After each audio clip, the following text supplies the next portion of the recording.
In this problem, g of x is defined by this function, which is an integral. At what value of x does g of x have a local max and a local min on this interval? Well, if we're looking for local max and local min, we're looking for g prime to cross the x-axis from positive to negative for a max and from negative to positive for a min. So the only way to figure this out is to look at g prime.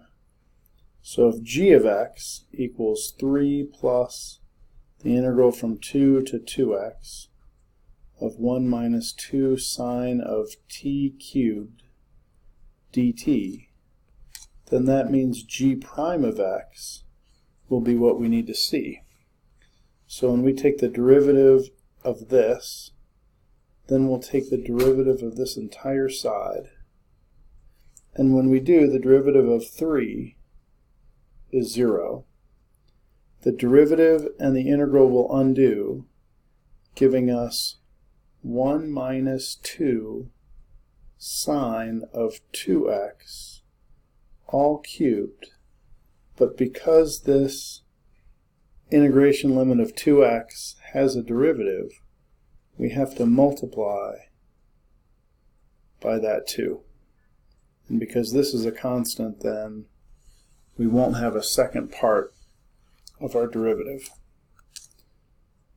So I'm just going to look to see